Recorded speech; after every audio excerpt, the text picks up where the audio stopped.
આનંદ અવસર અમ ઘરે રૂડા મંગળ ગીત ગવાય તો એમાં શુભ કર સુખ કર શેય કર કુળદેવી સદાય. કુળદેવીની અસીમ કૃપાથી દાદલ પરિવારને આંગણે જ્યારે આવો રૂડો અવસર આવ્યો છે, ચિરંજીવી ભાઈ શ્રી અનિરુદ્ધભાઈના લગ્નનો અવસર, એમના આ લગ્ન પ્રસંગે રૂડા ગીતડા ગાવા માટે આપણા લોક જીવનની માર્મિક વાતો અને લોક સંસ્કૃતિના આ કાર્યક્રમમાં ઉપસ્થિત સગા વાલા સ્નેહીઓ બધાનું પરિવાર વતી સ્વાગત છે. બે વરરાજા સામે બિરાજમાન છે અને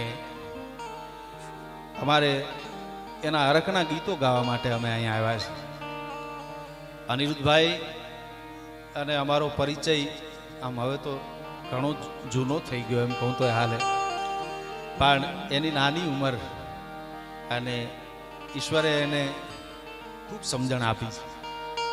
પરમાત્માએ સમજણ આપી અને આપણને ન્યાલ કર્યા છે. આમ તો બધું આપ્યું પરમાત્માએ, પણ માણસને સમજણ આપી અને એને ન્યાલ કર્યો છે.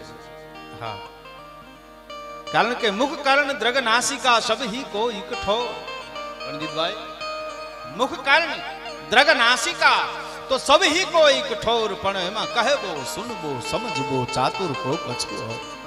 આ આંખ કાન નાક મોઢું તો છે બધાને, પણ કવિ એમ કહે છે કે એ બધું આપ્યું, પણ ચતુર માણસને વાત સમજતા સાંભળતા બોલતા કહેતા એ આવડે છે. એ જે સમજણ આપી અને ઈશ્વરે આપણને ન્યાલ કર્યા છે.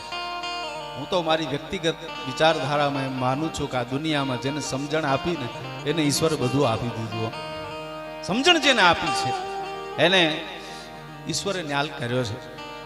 તો એવી સમજણ એને આમ તો સંસ્કારમાં મળી છે. કાઠીની આ સમજણ સાથે એક આમ સમજણ હોય જ, એમાં ન હોય તો નવાઈની વાત છે, હોય તો ખરી. એટલે અનિરુદ્ધભાઈના લગ્ન ગીતો ગાવા માટે આવ્યો. અમારા બહુ જૂના સાથી છે અને જે પ્રવાહમાં જગત હાલી રહ્યું છે, નવા નવા શોખ આમ આવે છે, બધી નવી નવી રીતો, નવી નવી ટેકનોલોજીઓ, એમાં લોક કલાકારો પાસે ક્યાં એવી સમજણ હોય છે.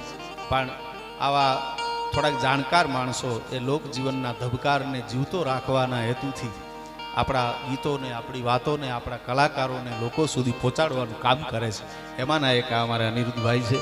એટલે આજ એના લગ્નના અવસરે આવ્યો અને મને આમ મજા આવે, કારણ કે આ ફળીએ ગાવાનું બોલવાનું અમારે હોય, તો વિશેષ વાતો કરવા કરતાં આપણે લગ્ન ગીતો મારે ગાવા છે, થોડાક મને આવડે છે, 2-4-5 જે મારે રજૂ કરવા છે. આપ ડાયરો ઘરનો છો અને એવું સરસ વાતાવરણ હોય એટલે બોલવાની ગાવાની ઈચ્છા થાય છે. કારણ કે હું હમણાંથી એક કવિતા બોલું છું, શાંતિથી થોડી વાર 5-10 મિનિટ એ વાત કરી લઉં, પછી લગ્નના ગીતોના માહોલમાં જઈશ. મામા ડાયરો છે, પણ આપણે ત્યાં મેળાની પરંપરા છે. અનેક પ્રકારના મેળા આ ધરતી પર યોજાય છે. આપણી લોક સંસ્કૃતિનો ધબકાર છે મેળો. અનેક મેળાઓ આપણા ગામડાઓમાં, આપણા શહેરોમાં, આપણા ધર્મસ્થાનોમાં યોજાય છે. જુનાગઢમાં અમારે ભવનાથનો શિવરાત્રિનો મેળો, આમ તમે તરણેતર આવો તો તરણેતર ભગવાનનો મેળો, આમ માધુપુરમાં જાઓ તો માધુપુરનો મેળો. આ બધા મેળાની પરંપરા છે. પણ મારા બાપુએ એક જગ્યાએ એવું લખ્યું છે કે રોજ રાત પડે અને સૌરાષ્ટ્ર ગુજરાતના ગામડે ગામડે શબ્દનો મેળો ભરાય છે. આ લોક ડાયરા એ તો શબ્દના મેળા, એમાં શબ્દના માણતલ અને જાણતલ સામે બેસી અને વાતો કરે, ગીતો ગાય. શબ્દના જે સાધકો છે એ પોતાનો અભ્યાસ રજૂ કરે, પોતાનું લોકજીવનના મર્મોને, લોકજીવનની સમજણને, પોતાની સમજણ ભેળવી અને લોકજીવનના સ્વરને એની પોતાની આવડતમાં એને રમાડી અને મારીને તમારી સામે મૂકે છે. ત્યારે શબ્દનો મેળો આપણને કેટલો વાલો. હે નિત નિત વધતો નેડો રે,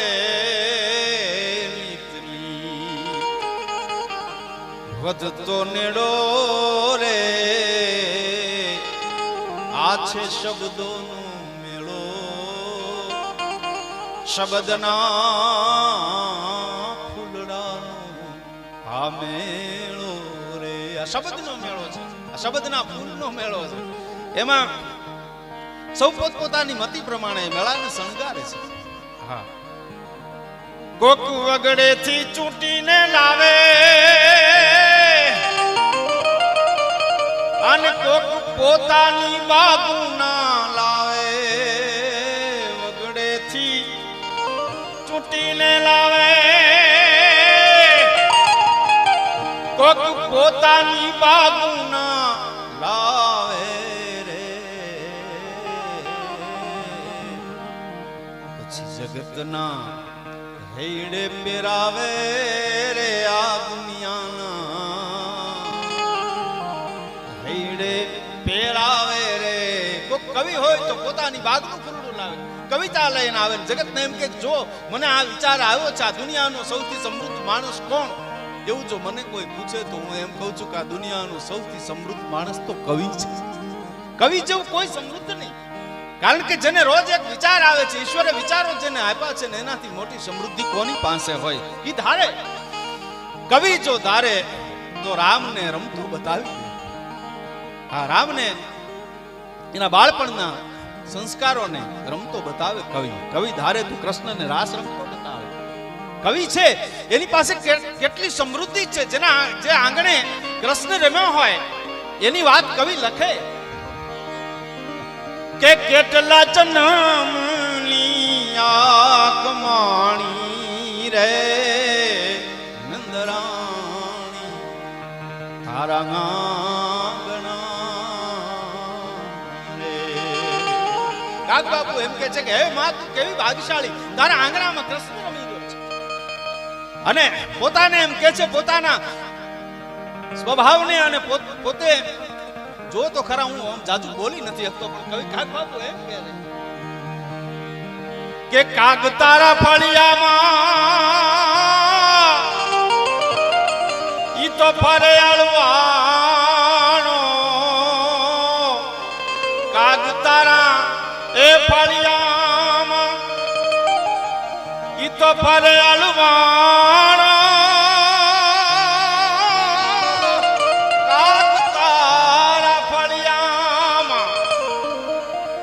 ફરે અળવાણો રે એ મારી તારા પગથિયે સરજો નહીં કાગ કે પાણો રે. તારા આંગણા રે. કૃષ્ણને લાડ લડાવી શકે એ ભગવાન રામને પણ રમતો.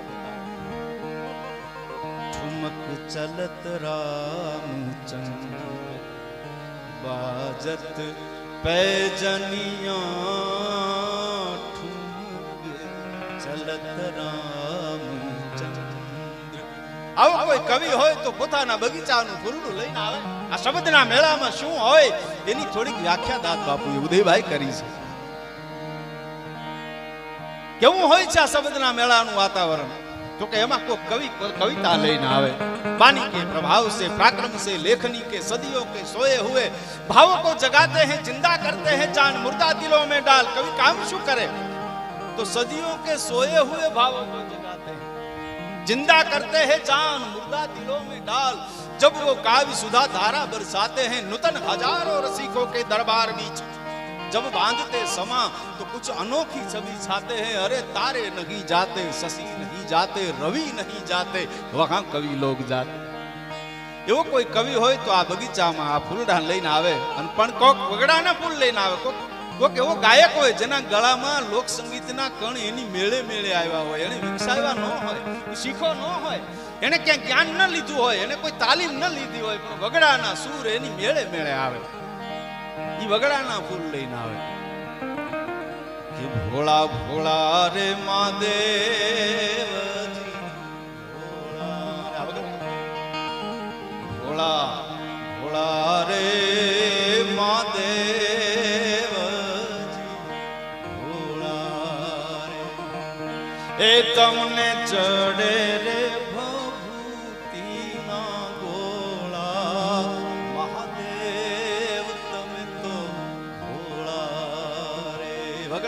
लोक संगीत में बहुत ताकत है। हाँ, अपना सिद्धि मंत्रों जेवा अपना लोक એની અંદર સંસ્કારની વાતો પડી છે, એના સૂર એવા છે, થોડા સૂરમાં રમતું આપણું લોકસંગીત જ્યારે રજૂ થાય છે ને, કોઈ સારો કલાકાર જ્યારે એને રજૂ કરે છે ને, ત્યારે માણસોના માથા ડોલ્યા વગર રહેતા નથી. હા, એને સાંભળવું ગમે. એમાં આપણા પોતાની સંસ્કૃતિના ગીતો, એ લોક ઢાળના ગીતો, વગડાના ફૂલને લઈને કોક આવે, અને પછી જગતના હૈડે પહેરાવે રે આ દુનિયા. પછી જગતને એમ કે જો આ ફૂલડા લઈને હૈડે પહેરાવે રે, પછી કઈ એક બે ફૂલ લઈને ન આવ્યા હોય. કોક માળા ગુથીને લાવે, કોક છાબુરે ભરીને લાવે રે. આટલું બધું એમાં આવે તો ઈ શક્યતાને પણ નિવારી શકાતી નથી. કોક માળાએ ગુથે, કોક વગડાના ફૂલની છાબુ ભરીને લાવે, કોક છાબુરે ભરીને લાવે, કોક માળાઓ ગુથીને લાવે રે, અને કોક હાવ ખોટાઈ લાવે રે. જાજા ફૂલ આચા હોય ને, એમાં એકાદું ખોટું ફૂલ હાલી કે જાજા આચા છે ને, તો એની કિંમત થઈ જાય, એનું મૂલ્ય થઈ જાય. હાવ ખોટાઈ લાવે રે અમારા શબ્દોનો મેળો, શબ્દના ફૂલડાનો આમે. પણ એ મેળાને માણતા જો આવડે. હું તો હમણાંથી ઉદયભાઈ, રણજીતભાઈ બોલું છું કે આ લોક ડાયરો, આ લોક સાહિત્ય અને લોક સંગીત, એની જેને આમ લત તો ન કહી, એનું વ્યસન તો ન કહી, પણ એની હારે જેને લગાવ થઈ જાય છે ને, એને પછી બીજું કાંઈ ભાવ. લોક ડાયરાની, લોક વાતુને, લોક ઢાળને, લોક કવિઓની કવિતાને જે મર્મને માણવા માંડે છે ને, એને પછી બીજું કાંઈ ભાવતું નથી. લોક ડાયરો સાંભળ્યા વગર, સાહિત્યને માણ્યા વગર ન રહી શકે. મેળાને તમે માણી જાણો અને રંગ એના જો પીછાણી જાણો. એનો રંગ માણ્યો હોય, એના રંગને પીછાણ્યો હોય તો શું થાય કે પછી મૂંગા મૂંગા વખાણો રે. બોલી ન અગાય, ખાલી માથું હલે એમ થાય, વાહ વાહ, આવ્યું હોય કાકા, આવી કઈક વાત, આવું કોક ગીત, આવી કઈક કવિતા આવી. મૂંગા મૂંગા વખાણો રે અમારા શબ્દો આ મેળો, શબ્દના ફૂલડાનો મેળો. બધાએ ફૂલને તો ધન્યતા છે, પણ કવિતાની મજા એ હોય છે કે એ ક્યાંક આપણને લઈ જાય. આ બધા ફૂલોની મહત્તા તો છે, પણ બાપુ એમ લખે છે કે ધન છે ઈ ફૂલડાની કાયા, ધન છે ઈ ફૂલડાની માયા રે. ફૂલનું ધન, એની કાયા ધન, એની માયા ધન. ધન છે ફૂલડાની કાયા, ધન છે ઈ ફૂલડાની માયા રે. દાદ જેણે હરિગુણ ગાયા રે,